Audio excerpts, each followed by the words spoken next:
क्या क्या समस्याएं हैं जो लगता है कि सालों साल आप लोगों के साथ जुड़ी हुई है, जिसका कोई समस्या का सोल्यूशन नहीं निकलता? ट्रैफिक रहता है, ट्रैफिक में थोड़ा ध्यान देना चाहिए। ट्रैफिक वाले भी जो रहते हैं, सुबह में रहते थोड़ा आधा एक घंटा, फिर शाम को भी रहते 6-5 से लेके 7 बजे तक। तो अभी सड़कों का हाल दादा कैसे देखते हैं? बारिश में जाएगा ना 6 महीने में हम लोग को साइकिल चलबंदी करना ही पड़ता था, क्योंकि ऐसा रहता था बावड़ी में उतर के चल रहे हैं, जैसा पहाड़ में ऐसा ऐसा चल रहे हैं, ऐसा रोड होता है। सरकार के आगे से कोई लड़के क्या जीते, बस लड़ेंगे कभी जब इलेक्शन आएगा। अगर उसके खिलाफ कुछ बोल देगा उठा के मेरे को अंदर डाल देंगे, क्या पाते ये उम्र में अंदर बैठ के।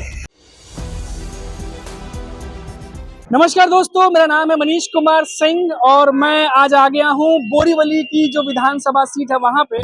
और मैं इस समय ठीक सेंटर में खड़ा हूँ। मेरे पीछे देख सकते हैं बोरीवली स्टेशन है, जहां से रोज लाखों लोग उतरते हैं।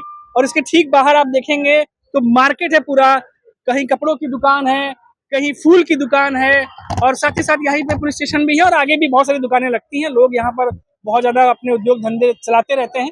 काफी बिजी एरिया है ये। और आज हम चल के लोगों से बातचीत करते हैं और उनसे जानते हैं कि आखिर इस बोरीवली में जो एरिया है, पूरा विधानसभा का एरिया, यहाँ पर क्या चीज है जिसको सुधारा जाए, उनकी क्या समस्याएं हैं, उन पर भी हम चर्चा करेंगे। हम जैसे ही बाहर निकले हमारी मुलाकात हुई दादा से। हमारे साथ खुद दादा मौजूद है। दादा, क्या नाम है आपका, जरा हमारे दर्शकों को बताइए। यूसुफ से यूसुफ सर, कितने साल से आप इस एरिया में हैं? ये एरिया में लगभग 50 साल से रहते हैं। उस टाइम रिक्शा भी नहीं थे, खाली एक ही प्लेटफॉर्म था। हाँ। इतना प्लाट 12 नंबर 10 नंबर नहीं था, खाली एक ही जो प्लाट था वही गाड़ी में जाती, वही गाड़ी आती थी। अच्छा, उस टाइम से मैं इधर ही हूँ। 40-50 साल बहुत हो गया दादा। तो फिर इस एरिया में तो बिल्डिंग भी नहीं होती होगी? एक भी बिल्डिंग नहीं है, एक भी बिल्डिंग नहीं था। एक घोड़ा गाड़ी था, हाँ। एक प्लॉट गाड़ी था, हमारा खाली 2-3 टैक्सी था बस। बस उसके ऊपर घोड़ा गाड़ी का एक स्टैंड था, एक प्लॉट गाड़ी चलाते थे उसका स्टैंड था। हाँ। हम लोग का उस टाइम हम LIC जाते थे। LIC जब LIC जाते थे ना 4 आना 1 रुपया 8 आना ऐसा लेते थे एक आदमी का। LIC बिल्डिंग है, बिल, हाँ। वो भी जूना बिल्डिंग है। हाँ। उसमें जब कोई जाता नहीं था उधर। तो दादा ये बताइए, अभी कितनी उम्र हो गई आपकी? मेरे समय तो मैं 81 का है। 81? और आप ये टैक्सी चलाते हैं? हमारा हाथ पाँव ढीला करने के लिए चलाना ही पड़ता है, कमाने के लिए नहीं करता। तो ये पूरा बोरीवली में भी चलाते हैं या अलग अलग जगह पे चलाते हैं? अभी लंबा जाता है, पहले क्या मुंबई जाता था, वैसे ही विराट जाता था। हाँ। अब क्या खाली मलाड गोरेगांव मिला तो मरता, नहीं तो चलता पड़ता घर पे। अरे वाह। तो देखिए, ये तो अभी दादा से बात हुई। तो दादा, अब इतने सालों से हैं इस एरिया में, कितने ही चुनाव हुए, कितने ही नेता आए गए? चुनाव हो गया, कई नेता आ गया। हाँ। लेकिन अपने को सही ढंग से कोई कर रहा नहीं। अभी देखो, इतना साल से हम लोग चिल्लाते थे, जब चटना का चालू था 10 रुपया था, आज 45 रुपीज हो गया। समझे? अब उस चीज को कोई बंद नहीं किया। हो सकता है सरकार ने बंद किया, अरे हमेशा के लिए बंद किया तो जीत के आएगा, नहीं तो ये भी नहीं जीतेंगे। सीधी बात है। हमको क्या है, अपने को सहायता देने वाले को हम वोट देंगे ना भाई। अभी नहीं सोच देगा, अगर समझे ये सही ढंग से अगर अपने को देखभाल करेगा, अपना पेट पानी बाल बच्चे का। ये टैक्सी में इतना जन पेट भरते थे, देखो ड्राइवर बढ़ता था, धनी बढ़ता था, मैकेनिक बढ़ता था, इलेक्ट्रिशियन, स्पेयर पार्ट और सब दुनिया बढ़ते थे। जब भी मैं गाड़ी सिखाता चलता था, जब भी फेड गाड़ी कुछ नहीं था, टाइगर मोरिस सिलमेट जाफर से ये गाड़ी तो उस टाइम में फिएट बिएट कुछ भी नहीं था। फिएट था तो चूना बेकर पेट जो था इधर से दरवाजा खोलता था, वो था गाड़ी बस। लेकिन आप लोग इतने सालों से सब लोग बोलते रहे कि भाई टोल हटा दो, कितने साल हो गए, नहीं हटाया। इतना जाते मोर्चा भी लेके गया, चिल्ला के भी लेके मोर्चा भी लेके गया, लेकिन इस बार हटा दिया। भाई इस बार हटा दिया। हो सकता है इलेक्शन की वजह से भी हटाया होगा। हाँ, अपोजिशन तो यही कह रहा है। हाँ नहीं, अगर सही ढंग से चल जाएगा तो सरकार जीतने का चांस है, तो सरकार को वोट कोई देगा ही नहीं। तो कह रहे हैं बहुत सालों से हम बोलते रहे भाई टोल हटाओ टोल हटाओ, तब तो नहीं हटाए, लेकिन इस बार के चुनाव में हटे। अगर सही काम करेंगे तो रहेंगे, नहीं तो जाएंगे। ये तो 5 साल ही चलेगा, उसके बाद में कहाँ जाएगा, फिर वहाँ भी बदली हो जाएगी। हाँ, सीधी बात है भाई। ये तो पब्लिक है, ये तो काम देखती है। देखो पब्लिक कभी भी सहायता देखते, तुम गवर्नमेंट क्या अपने लिए सहायता करती है। अगर सहायता करती है उसको जिएगा, हारने का सवाल ही नहीं आता। किसको भी खड़ा कर जीत लेगा। एक रोड चलने वाले को खड़ा करेगा, वो अच्छा करता है, वो जितने लिख के ले लो मेरे से, समझे क्या। बाकी तुम बोलेगा कि मैं कुछ नहीं करूंगा जीत जाऊंगा, तो नहीं जीत पाएगा। आप इतने समय से टैक्सी चला रहे हैं, मुंबई की सड़कों को बहुत अच्छे से समझते होंगे, दादर से लेके पूरा बोरीवली तक। मैं पहले दादर में धंधा करता था, दादर में टैक्सी चलाता था, समझे क्या। उधर का पूरा मुंबई का रोड पानी तेज जैसा मेरा हो गया था। तो अभी सड़कों का हाल दादा कैसे देखते हैं? अच्छा, ये खाली अगर मोटा मोटा हम ये समझे कि ये जो पिछले 10-15 सालों का हम कामकाज देखें तो लग रहा है कि जो सरकार हमने देखा बीच में उद्धव साहब की बनी थी, फिर उसके बाद 22 में टूट गई, फिर शिंदे साहब आ गए, अभी बीजेपी भी है साथ में। तो ये जो चीजें हो रही हैं अभी महाराष्ट्र में, पार्टी टूट गई दादा, तो ये क्या असर डालती है क्या लोगों को? मेरी बात सुनो साहब, अगर रोड का भी काम सही ढंग से होता नहीं, अब बारिश में जाएगा ना, 6 महीने में हम लोग को साइकिल सरबंदी करना ही पड़ता था, क्योंकि ऐसा रहता था बावड़ी में उतर के चल रहे हैं, जैसा पहाड़ में ऐसा ऐसा चल रहे हैं, ऐसा रोड होता है। अब हर साल बोलेंगे तो अभी अगला बारिश में देखो एकदम साफ बना दीजिए, अगला बारिश में वही रोना, मतलब जाएंगे क्या हम लोग, आखिर मजबूर है नहीं। सरकार के आगे देखो लड़के क्या जीते, बस लड़ेंगे कभी जब इलेक्शन आएगा, लड़ेंगे तभी जब इलेक्शन आएगा। बहुत बड़ी बात कही है आपने, हमारे साथ कुछ ऐसा तो लड़के जीत नहीं सकते। हाँ, अगर उसके खिलाफ कुछ बोल देगा उठा के मेरे को अंदर डाल देंगे, क्या पा जाइए उम्र में अंदर बैठ के। कह रहे कुछ बोला तो अंदर डाल देंगे, अब इस बार में अंदर थोड़ी जाना है। हाँ, इसके लिए आप बोलेगा रात नहीं अभी दिन है, अभी दिन है, वो बोलेगा रात नहीं दिन है, आज तो रात का बजेगा 3 बज गया, अभी बराबर बजे, वो जो बोलते सुनना ही पड़ेगा ना। बहुत देखिए आप इनका जोश कितना ज्यादा है। और अब ऐसा तो कुछ और भी लोग हैं, दादा हम उनसे भी बात एक बार करते हैं। ये रिक्शा वाला, अच्छा अच्छा दादा, रिक्शा रिक्शा भी नहीं चाहिए। आप दादा रिक्शा चला रहे हैं काफी सालों से, क्या क्या समस्याएं हैं जो लगता है कि सालों साल आप लोगों के साथ जुड़ी हुई है, जिसका कोई समस्या का सोल्यूशन नहीं निकलता है? अभी क्या रास्ते पे ट्रैफिक भी थोड़ा कम है, ये धंधे वगैरह लगते थे वो थोड़ा कम किया है अपना बोरीवली में, स्टेशन के आजू बाजू में जो धंधे लगते तो बंद किया है। तो भी ट्रैफिक तो थोड़ा बहुत शाम के टाइम होता ही है, बस ये ट्रैफिक के बारे में थोड़ा उनको ध्यान रखे। और रिक्शा वालों को जरा जो जैसे हम लोग गाड़ी खड़ी करके चाय पीने को जाएगा, फोटो निकाल देते हैं। अच्छा वो चालान वगैरह जो आप लोग यूनियन करने को जाता है, अभी 24 घंटा ड्राइवर गाड़ी में बैठा रहेगा, यूनियन करके खड़ी करके उधर जाते हैं ना, फोटो निकाल देता है। एक एक गाड़ी में 25,000, 30,000, 35,000 ऐसा है। मेरे गाड़ी में 22,000 था, मैंने क्या करूंगा, भर दिया। हर आदमी के पास पैसा नहीं रहता। अब इसका धंधा ऐसा हो गया, कोई टैक्सी ड्राइवर अब यकीन मानो जुट पर धंधा ऐसा डाउन हो गया तो बाल बच्चे को पालना मुश्किल हो गया, ये कंडीशन हो गया। और उससे मैं गाड़ी चलाता जब 50 पैसा ये था मीटर था, जब गेटा पिंडे जाता है ना, दुक्के तुक्के आदमी मिलते थे, सिर्फ बड़ा गाड़ी खड़ा रहता बना के।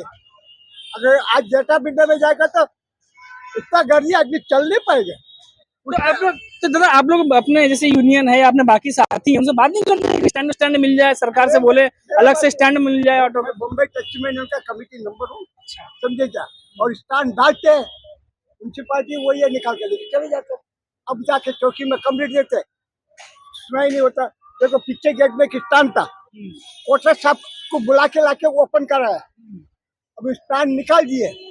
मेरे पास उसका लेटर भी है, चौकी में एक लेटर दिया, समझे, चौकी में एक लेटर दिया, ट्रैफिक में एक लेटर दिया, समझे क्या, ऐसा हमारा बोर्ड निकाल दिया, कोई सुनाई नहीं है। आजकल चौकी में जाकर देखो, अगर पैसेंजर ही झगड़ा करता है, अगर हमारा गलती बिल्कुल नहीं है, चौकी में जाएगा तो क्या क्या हुआ, मैं बोला भाई टैक्सी में इधर बैठ, पहले पैसेंजर का सुन लीजिए, भले पैसेंजर सही है, पहले उसका सुनते हमारा सुनिए। एकदम पहले मैं दादर में था, जब भाड़ा लेके गया पलटन चौकी के पास ले जाएगा, जब भी मेरे पास टैक्सी ब्याज नहीं था, मैं झूठ क्यों बोलूं, टोपी पहनने का कायदा था। मैं गया तो मेरे को साहब ने साइड में रोक दिया, भी 3 आदमी का लोड था, साइड में रख दिया, बोलते भाई तुम्हारा टोपी, मेरे पास लाइसेंस ब्याज ही नहीं, टोपी खा सकूंगा साहब, बस अंदर बिठा दिया। अंदर देखा गाय बकरे के सब बड़े आदमी। समस्याएं तो हैं, वैसे समस्याएं तो हैं। मतलब तो भाई आप लोग कितना अभी आप लोग चलाते हैं, तो शाम को या सुबह आप लोग गाड़ियां चलाते हैं, तो फिर क्या क्या मतलब अभी स्टैंड तो है नहीं, तो दिक्कत होती होगी, फाइन वगैरह? ट्रैफिक रहता है, ट्रैफिक में थोड़ा ध्यान देना चाहिए। ट्रैफिक वाले भी जो रहते हैं, सुबह में रहते थोड़ा आधा 1 घंटा, फिर शाम को भी रहते 6-5 से लेके 7 बजे तक, फिर उसके बाद में ट्रैफिक होता है, फिर वो अपने अपने कई गली कुचे में चले जाते। इस एरिया का प्रशासन सही काम कर रहा है आपको लगता है? प्रशासन तो है, सही है, ऐसे कोई वो दिक्कत तो है नहीं, लेकिन अभी फिलहाल जो सरकार है शिंदे साहब की, तो चल रहा है बरोबर, लेकिन आगे देखो क्या होता हाँ, अभी तो चुनाव है, अभी तो है। चुनाव है, इसीलिए तो क्या लग रहा है, उद्धव साहब आने वाले हैं, पवार साहब? मुझे तो पवार साहब का जरा चांस लग रहा है, नहीं पवार साहब का मुझे थोड़ा चांस लग रहा है। हाँ, हाँ। और मेरा कहना ये है कि उद्धव जी और अपने एकनाथ जी और पवार साहब साथ में रहे तो जरा सरकार अच्छी अरे चलेगी। उद्धव जी, अब शिंदे जी तो अलग हो चुके हैं, अब तो अलग खाली है लेकिन अभी होना चाहिए उद्धव ऐसा नहीं। साहब और पवार साहब, शरद पवार साहब, ये साथ में है अब तो। साथ में बस तो इन्हीं अपने शिंदे साहब भी आना चाहिए उनके साथ में, मेरा कहना ये है हाँ, क्योंकि शिंदे साहब का जरा काम बहुत अच्छा चल रहा है। हम्म, अभी वो बीजेपी की तरफ से चल रहा है या शिंदे साहब अपनी तरफ से कर रहे हैं, हाँ। वो तो हमें तो गवर्नमेंट को तो अभी तो देखा फटाफट फैसले लिए हैं उन्होंने। शेयरिंग का अध्यक्ष हूँ मैं। जी जी जी। इधर क्या देखते चौकी में जाएगा, हमारा भी बात नहीं सुनता आज के तारीख में। हम्म, उस दिन हमारे ड्राइवर को लेके जाए, खड़ा कर दे, जाके बता दे जो भी जाएगा, एक साल बाद जा पका दे। जब मैं गया तो मैं बोला था ऐसा की बात है, मैं उनके टैक्सी में लेके तुम हमारे कैसे भगा, अभी जाके तो सीधा बात किया। अरे क्या चौकी लंबानी है सामने, 10 कदम में चौकी है, क्या करेंगे? तो लगातार हम लोगों से बात कर रहे हैं, हमारे साथ और भी लोग मौजूद हैं। सर, आपका नाम बता दीजिए तो। अबू बकर से।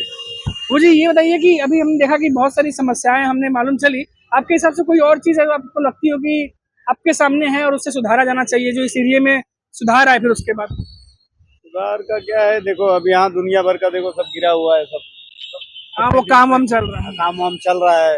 और फिर कचरा कचरा भी सब गिरा हुआ है, कचरा सब जमा रहता है, वो भी नहीं उठाते, साफ सफाई नहीं होता है, तो बहुत मगजमारी है सब। बड़ा वाला आदमी आता है, साफ करता और फिर कोई गाड़ी पार्किंग के लिए वो उसके लिए जगह नहीं रहती है, कोई सब आड़ा टेढ़ा घुसा देते हैं, कुछ भी कैसे भी खड़े। अभी देखो इधर खड़ी है, टैक्सी स्टैंड है, अभी ये देखो ये सब गाड़ियाँ खड़ी है सब, तो ये सब मगजमारी है। ये कहने का मतलब इनका है कि यहाँ पर कंस्ट्रक्शन के काम जब होते हैं तो चाहे ये लादी हो, सीमेंट हो, छड़ हो, ये गिर तो जाते हैं लेकिन इसकी कोई डेडलाइन नहीं होती, जिसकी वजह से फिर आने जाने में और गाड़ी चलाने में लोगों को दिक्कत होती है ना दादा, ये कहना चाह रहे हैं? है। मैंने साहब से बात किया उनसे, वो आपसे बात किया मैंने, वो बोला 8-10 दिन में पूरा क्लियर हो जाएगा। इतना ये इसके पास हमदर के पास अभी गए तो एकदम पहले उनकी गाड़ी भी खड़ी है मेरे पास है, मैं उनसे बोला तो बोला ये क्या जाता 8-10 दिन में पूरा आपको क्लियर करके दे दूंगा, ये पूरा बाकायदा टैक्सी स्टैंड करके दे दूंगा आपको, आपका बोर्ड डाल के दे दूंगा, ये उन्होंने आश्वासन किया। जी। मीटिंग में भी किया, बाद में भी हम लोग सेपरेट उससे बात करते टैक्सी वाले को ले जाते, ये भी बोला। अभी देखते हैं क्या होगा। अब देखते हैं। आश्वासन जी 100% आना, नहीं लेते तो 5 साल तो मजा उड़ा लो, बाद में देखा जाएगा। तो वही अभी देखिए हम लोगों से बात की हमने, बहुत सारी समस्याएं हैं, बहुत सारी चीजें हैं जो लोग बता रहे थे, और साथ ही साथ अभी तो अगर बात करें लोगों से लगातार बात करते जाए तो समस्या एक के बाद एक जुड़ती चली जाएंगी, लेकिन जो मेन मुद्दे थे, क्योंकि बोरीवली जो है विधानसभा जो है यहाँ पर होने वाला है, अगले महीने चुनाव है, 20 नवंबर को लोग वोट डालने जाएंगे, तो इससे पहले हमने बताया कि यहाँ के लोगों के बारे में कि लोग क्या सोचते हैं, लोग क्या कह रहे हैं, उसकी जानकारी आप तक पहुंचाई। उसके बाद आगे बढ़ेंगे, फिर लौटेंगे, किसी और विधानसभा चुनाव के बारे में बात करेंगे, किसी और विधानसभा इलेक्शन के सीट पे चलेंगे, वहां भी लोगों से बातचीत करेंगे और जानेंगे कि वहां की क्या समस्याएं हैं या लोग जो वहां के रहने वाले हैं वो क्या सोचते हैं। अभी के लिए फिलहाल इतना ही, फिर लौटेंगे तो बात करेंगे किसी बड़ी खबर पर। तब तक के लिए मुझे इजाजत दीजिए, नमस्कार।